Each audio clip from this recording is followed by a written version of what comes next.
Hello everyone, and welcome back to Talking Money and Stuff with Bob. Today we'll take a look and see how we did in our covered call journey last week and profile something else that I've added to my account, more preferred stocks. Hey, who knows, maybe I'll make enough to afford that nice trip to Paris like I've always wanted. Let's see. Alright, so back on June 6th, I received dividends in the form of $35.03 from XDTE, $25.04 from QDTE, $32.47 from RDTE, $15.54 from YMAG, and $45.45 from YMAX. That brought us to a grand total of $153.53. Okay, not enough for a trip to Paris, but enough for a start perhaps. And remember, I'm earning money here for a car. If there is money left over at the end of 5 years, I would love to take a trip like this. One can always hope. The eagle-eyed among you will note a new security popping up, and that's the VanEck Preferred Securities X Financials ETF, stock symbol PFXF. This particular ETF is composed of quality preferred stocks, mostly from utilities companies, and does not contain financial stocks in it. There are no bank stocks, for example, or insurance company stocks.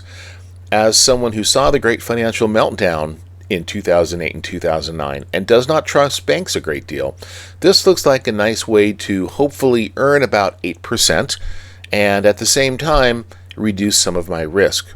At the close of business Friday afternoon, this particular ETF was yielding 7.98%, which is pretty good. And with an expense ratio of only 0.40, it's not too expensive either. Alright, so why get involved in preferred stocks at all? Well, there are a number of good reasons, and to understand them, you really have to understand what a preferred stock is. So let's just do a quick rundown on the general characteristics of what preferred stocks are, and then why I choose to invest in them. Alright, so what are preferred stocks? Well, first of all, they are equities, just like common stock. And just like common stock, they represent part ownership of a company. If you own common stock or preferred stock, you are a part owner of a corporation. Secondly, they often will pay a fixed dividend payment, though not always. That can vary. But usually they pay a fixed, regular, recurring dividend. Third, preferred stockholders are first in line for dividends before common stockholders. If there's any profit left over that company intends to place into dividend payments, they have to pay the preferred shareholders first. The common stockholders, well, they're down at the end of the line. Preferred stock shareholders may get some return in case of bankruptcy. Basically, you're in line to get paid with some form of what remains of the corporation's assets. Maybe. You never know what will happen in bankruptcy court. However, common stockholders usually have their stock canceled. That has happened to me twice, and it is the reason that I no longer invest in airlines. Hello, TWA. Hello, Delta. I'm talking to you. Preferred stock shareholders usually don't have voting rights, but is that even really a problem? Given the millions of shares out there of, say, Microsoft, if you, a small investor, own 30 or 40 shares, how much weight do your votes really have? My guess is not very much. So for myself, I don't really care about that. One characteristic of preferred stock is that it's possibly convertible into common stock. You'll need to check the details on your particular listing, but it's possible, in some cases, that your preferred stock can be converted into common stock. A shareholder may wish to do that if the dividends change, and suddenly the common stock dividend is much higher than the preferred stock dividend. In that case, it may make financial sense to convert the preferred stock into common. Now, preferred stocks can sometimes be callable, so again, do your research. Consider checking the call price before buying. In the United States, it just seems to me that many stocks have a call price of about $25, meaning that if they were to call your shares back, they would pay you about $25 per share. So whenever I personally buy preferred stock, I make sure that the sales price is below the call price. If the call price is $25 and it's selling at $21, then that means that in the worst case scenario, I would make $4 per share, $25 minus 21. Hey, it's something to think about. Also, preferred stocks are often viewed as less risky than common stock, so investors will often run to them in times of crisis, and yes, that's exactly what happened in the case of this particular ETF.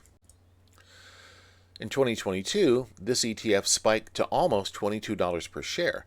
Now, that was at the height of the global pandemic, and investors were running for safety, and preferred stocks with their regular recurring dividends seemed like a safe bet. Since then, the stock has come down quite a bit and is now just slightly under $17 per share. So if you bought it at the high and you still hold it, okay, you're collecting some nice dividends, but you're also taking a capital loss overall. So, what did I do with that money? Well, I made about 3 purchases. On June 6th, I bought 1 share of VGLT, the Vanguard Long-Term Treasury ETF. On the 9th, I bought 1 share of the VanEck ETF, adding to that preferred stock position. I also spent about $81.96 on WiMAX, adding to that covered call position, and that left just a few dollars left in the account. My plan is to continue with the every other week purchase of either VGLT or Archer Daniels Midland, and maybe twice a month, we'll see how it goes, purchasing another share of the VanEck preferred stock ETF. The hope is that by adding more preferred stocks, I'll also be adding a little bit more safety and just a little bit more stability. And as I said, the ETF was yielding at close of business Friday at 7.98%, and that is not a bad yield at all. I'm very happy with that.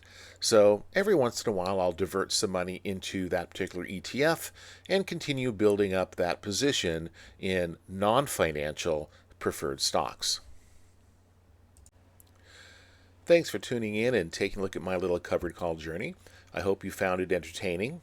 Remember, nothing that I talk about here is meant to be actual financial advice. I'm not a financial professional. Remember, this works for me, but it may not work for you. Consider availing yourself of a certified financial planner and never blindly make money decisions based on what someone on the internet says. Always make your own decisions after doing the research and carefully considering the pros and cons. I'm just a guy discussing the generalities of saving and investing. I'm not an economics PhD, and what I'm doing may not work for you. So as always, be smart, do your own research, and remember, copying what a disembodied voice on the internet is doing is the height of stupidity. Be smart. See you soon.